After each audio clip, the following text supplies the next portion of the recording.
on Friday, a federal judge ordered that all children currently held in United States Immigration and Customs Enforcement custody for more than 20 days, they have to be released by July 17th because of coronavirus. U.S. District Judge Dolly G. of California said the Trump administration just failed to give the most basic requirements and basic protections for children. There's approximately 507 children at least that need to be released, and the order essentially forces ICE to adhere to the existing laws. And the existing laws are, if you're a child and you're held at the border, you can't be in detention for more than 21 days.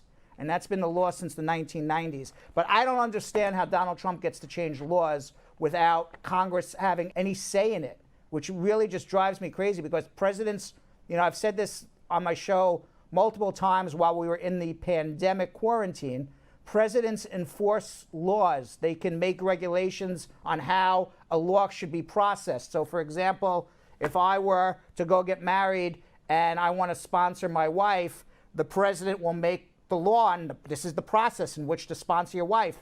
But what he can't do is say you can't sponsor somebody for a green card. That's Congress to decide. And the president, he just changed laws, and he just did it by a stroke of a pen, and nobody said anything. It's kind of like he just grabbed the power and nobody stopped him from doing it. That's basically what happened.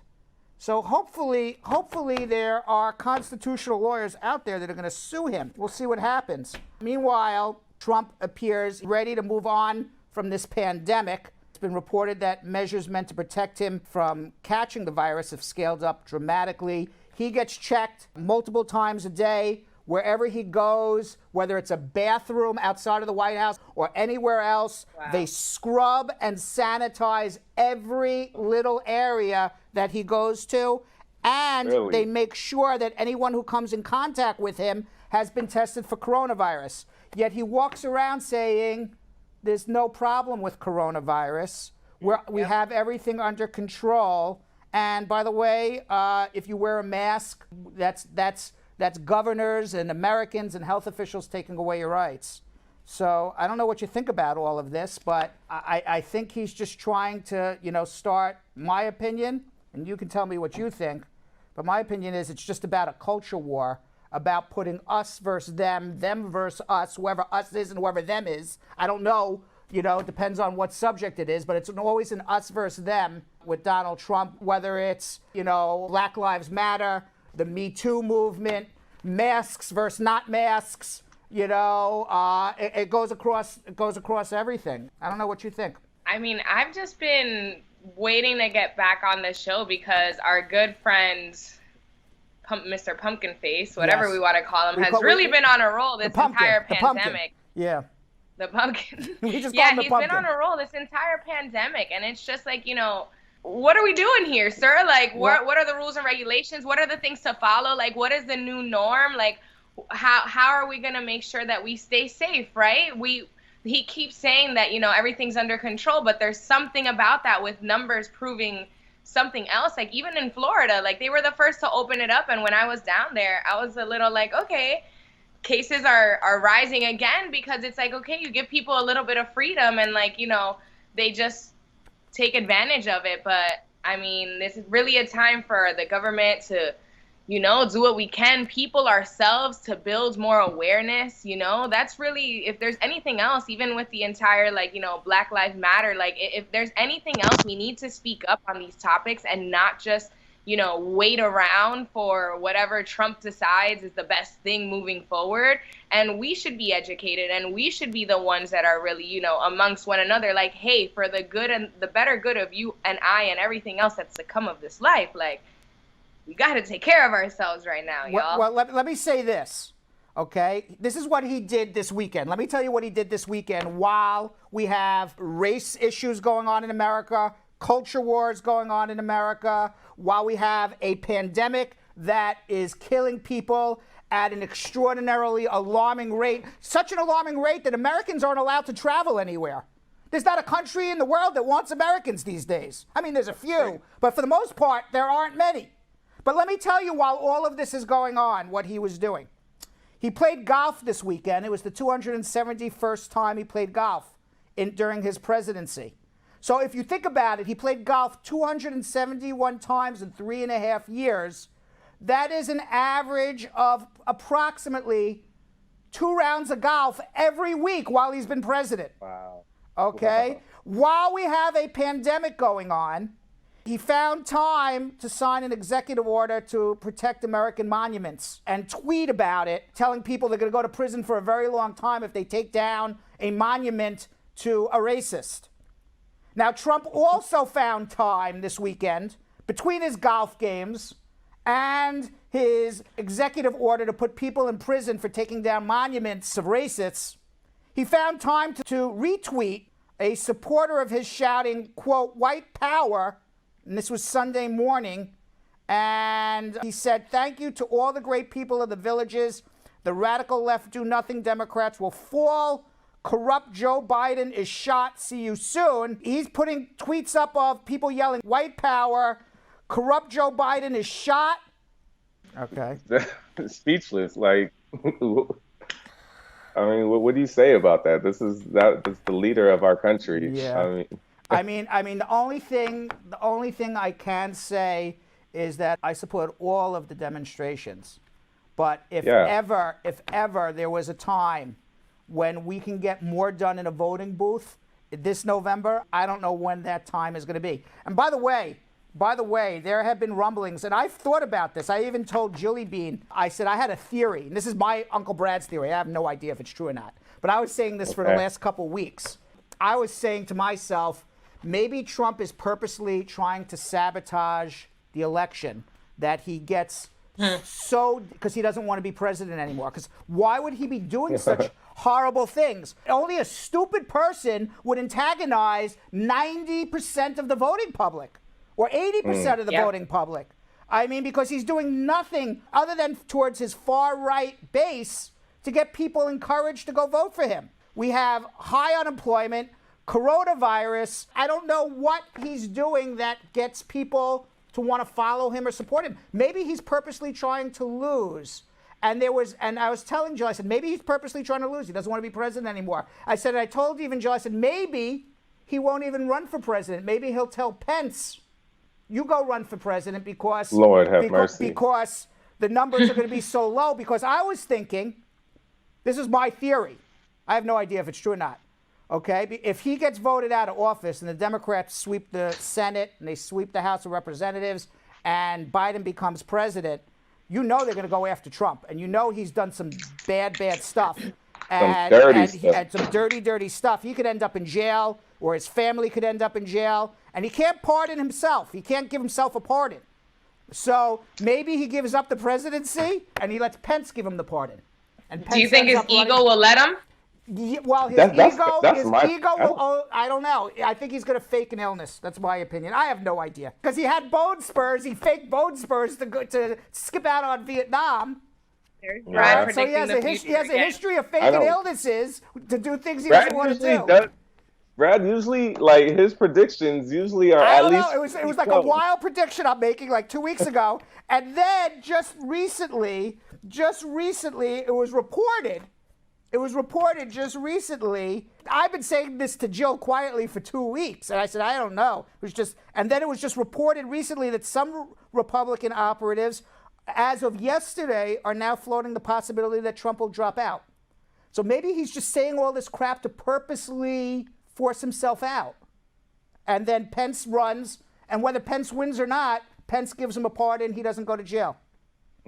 What do you think? That could be something. It's smart. It makes sense. I would have never even thought that, but it kind of makes sense. Yeah. Well, go ahead. All the stuff that he's doing, it literally is. It seems like he's self-sabotaging because it's just like it's ridiculous stuff that he's doing. I mean, he's done that his whole presidency, but like now it's for it to be so close to the election, you would think that he would actually be trying to win our votes. Well, it said an anonymous GOP operative, somebody who was high up in the Republican Party, told Fox News, it's too early, but if the polls continue to worsen, you can see a scenario where Trump drops out. Now, Trump's poll numbers in recent weeks have trended downward. A recent Fox News poll has the president trailing Joe Biden by 12 points. And right now, many Republican states may end up voting Democrat if this continues. Wow. Amen. It's like Tali says, Trump doesn't take presidency seriously. He makes Americans look so bad. I mean, it's So terrible. bad. I'm embarrassed to be an American. I really am. I used to be proud to be an American until Donald Trump came. It's very true. Not that I'm not proud to be an American. I mean, I guess I still am proud to be an American with Trump or not Trump. I think still this is a great country overall. A lot of problems, but a great country overall. But I'm not proud of our government, that's for sure. Let me tell you, and I'm not proud of our, and I'm very embarrassed by our leadership. Right. Yeah, there it is. You're embarrassed by our leadership. I traveled so much last year, and when I tell you, it was so embarrassing to just say, yeah, I'm from America, and they legit would start laughing like, what are you guys doing over there? Like, it's up to us, so it's embarrassing. Do you remember the good old days when you would travel and they're like, oh, you're an American, and they were all happy to see you? You're the greatest. You're the best, right? They would put us on this pedestal. Yeah, no more. Like now, no more. We're a joke. No more. We're literally a reality show to them. We're like, you know Americans, what? sorry to hear that. We're barred from almost every country in the world right now. I'm trying to find a place where I can meet my girlfriend who's stuck in Europe. She's barred from coming to America right now. I can't even find a country to go to where we can both go. Eesh. I'm thinking of booking a flight on the Virgin Atlantic space flight. Maybe I'll go to Mars. Just go to space. Go to space. I don't know what to do. That's exactly. It's better than here. Yeah. Trump isn't the president there. So let's just I wouldn't be surprised if they banned us from there as well. According to statistics from the Johns Hopkins University, there are now over 10 million coronavirus cases worldwide. And there's a lot more than that. That's just people who've actually been tested. In the United States, over 2.6 million people have been diagnosed. Only 2 states in the last week, Connecticut and Rhode Island, have seen a decline in coronavirus cases. 48 states, coronavirus has increased. 2 have decreased. Now, people are saying, well, the deaths haven't increased, but the deaths always lag a few weeks behind the symptoms. So just because you get diagnosed with coronavirus today, God forbid, doesn't mean you die 12 hours later. It takes weeks and weeks and weeks to see the death rate go up. I'm hoping that doesn't happen. Florida, where you just came back, Nesquik, reported 9,585 new coronavirus cases. I want you to know I've had at least 3 different colds in the last 4 months, and I went to get tested. I was really hoping I had coronavirus, so at least I could walk around with the antibodies. I still haven't had it. I was so disappointed when I found out. I was like, I went to get the antibody test. I said, please let me have had it. I suffered with 3 different colds. I could have sworn I had Brad. it. And I didn't have it. I didn't have it yet, so I still haven't had it. I'm mad I didn't either. I'm mad I don't have it. I mean, I don't want to get it. I don't want to ever get it, but, if I already suffered through a bad cold and I was lying in bed sick thinking I had coronavirus, at least let me have had it, right? Right. Meanwhile, 12 states are pausing the reopening, and Texas is getting it bad. Florida is getting it bad. Pence even had events in Florida and Arizona. He canceled it because he didn't want to go there and get himself sick. So Pence wouldn't even go to Florida and Texas. Wow. And then, as we said, the EU, Europe, they don't want Americans. Can't go to Europe anywhere right now. There's a lot of places you can't go, but Europe will take China, where the virus started. Europe will take Canadians. They just won't take Americans. Jamaica's reopening. That's good news. Yes. Did you see that? I did see that. We could all go Brad Show Live on location in Jamaica. What do you think, guys? I'm down. You're down for that? I'm all the way down. Are you down for that? Brad Show Live on location? On Brad. On Brad. How about this? Brad Show Live on Brad on location. You like that? There you go. You like that, right? I love it. I love it. I think a lot of our squad would like it too. Brad Show Live on Brad on location. I don't like the on Brad part. That's the only part of the plan I don't like. The on Brad part. Right. Well, why not? That's the best part. What? Right. I was thinking like Brad Show Live on Yo-Yo on location. Oh, please. Y'all get stranded. The way payroll's set up.